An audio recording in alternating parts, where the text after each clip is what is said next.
है। इसलिए गणेश जी की, गौरा की, नंदी की, कार्तिकेय की, 5 परिवार की, उनकी 6 बेटियों की, कन्याओं की और 5 जो गुप्त रूप से इनके पास में गण रहते हैं, उनकी पूजन होने के बाद में शिवलिंग की पूजन होती है। तभी भगवान शिव की कृपा प्राप्त होती है। और किसी भी देवता का पूरे परिवार का पूजन एक साथ में नहीं होता है। भगवान श्री राम जी का पूजन होता है, भगवान श्री राम के मंदिर में राम जी का पूजन होता है, सीता जी का पूजन होता है, हनुमान जी महाराज का पूजन होता है। क्या वहां पर उनके माता और पिता की भी स्थान होता है? क्या बताइए? उनके परिवार का स्थान नहीं होता। राधे श्याम, राधे कृष्ण, सीताराम, हमेशा इनकी अकेले की पूजा होती है। और भगवान शिव ऐसे देव हैं जिनके पूरी परिवार की पूजन एक साथ होती है। इसीलिए इनको देवों के देव महादेव कहा गया है। न लिंग आराधना यज्ञ पुण्यम वेद चतुष्टयः। चारों वेदों ने निश्चय कर लिया। चारों वेदों को पढ़ने के बाद में सूत जी महाराज ने कहा कि हे ऋषियों, चारों वेद 18 पुराण 6-7 पढ़ने के बाद में मुझे ज्ञात हुआ कि शिवलिंग का पूजन से जो पुण्य प्राप्त होता है वह पूजन किसी और पूजन से वह पुण्य प्राप्त नहीं होता। कहते हैं अग्नियोष्टम अश्वमेध यज्ञम फलम प्राप्नोति। अग्नियोष्टम यज्ञ के फल की प्राप्ति होती है, अश्वमेध यज्ञ की फल की प्राप्ति होती है। कोटि कन्या दानम फलम शिव अर्चनम पूजयेत। 100 कन्या का विवाह है, आप कन्या दान कर दीजिए और भगवान शिवलिंग का पूजन कर लीजिए, दोनों समान फलदायी है। तो एक शिवलिंग का पूजन करने से आप 100 कन्याओं का कन्यादान करें, वह पुण्य आपको एक बार शिवलिंग का पूजन करने से फल मिलता है। और सूत जी महाराज कहते हैं उत्तेषु तेषु लिंगेषु पार्थिव लिंगम उत्तमम तस्य पूजन तो विप्रा बहव सिद्धिमागतः।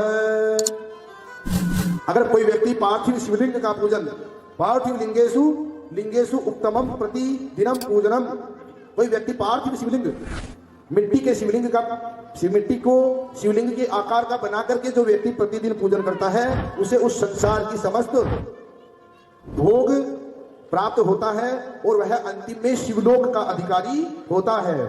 जय श्री। और सूत जी महाराज कहते हैं हरि ब्रह्मा च ऋषियश्च प्रजापति दक्षयम तथा च संपूज्य पार्थिव लिंगम प्राप्नुष सर्वोत्तम द्विज देवा असुर मनुष्याश्च। कोई भी व्यक्ति इसका पूजन, शिवलिंग का पूजन कर सकता है। अगर कोई कहता है कि स्त्री को शिवलिंग को नहीं छूना चाहिए, शिवलिंग का पूजन नहीं करना चाहिए, तो सूत जी महाराज ने कहा है कि कौन कौन शिवलिंग का पूजन कर सकते हैं।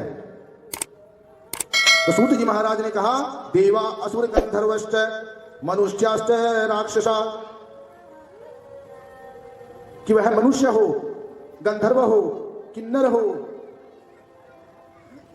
स्त्री हो, पुरुष हो।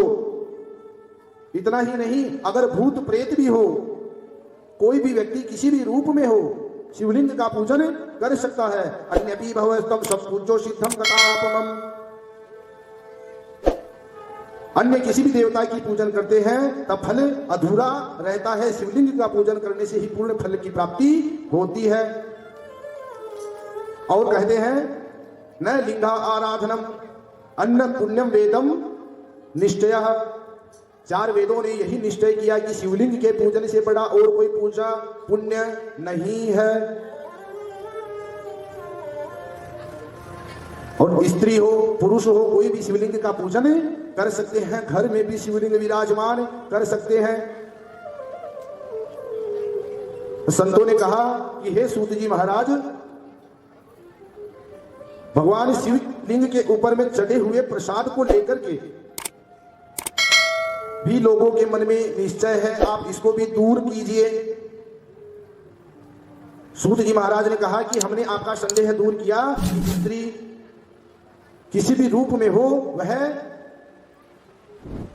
स्त्री ही एक ऐसी जाति है जो कि धर्म को हमेशा आगे बढ़ाती है, जो धर्म को भी उत्पन्न करती है। स्त्री के 3 रूप हैं। कौन कौन से? जन्म के समय में 10 वर्ष की उम्र तक नवरात्रि में जब अब आप कन्या को पूजन करते हैं तब वह दुर्गा के रूप में रहती है,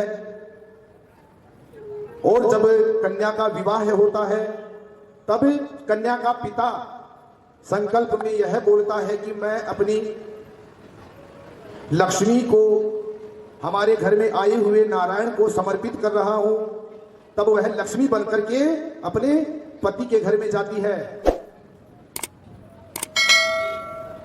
बाद वह गृहस्थ आश्रम में जाकर के जब बच्चे जन्म होता है, बच्चों को शिक्षा देती है, उस समय वह सरस्वती बनकर के घर में रहती है। तो यह महादुर्गा, महालक्ष्मी और महासरस्वती का रूप स्त्री को दिया गया है। कोई भी व्यक्ति अगर कभी किसी भी स्त्री से किसी भी अपनी पहचान करवाता है तो स्त्री का कभी नाम नहीं लेना चाहिए।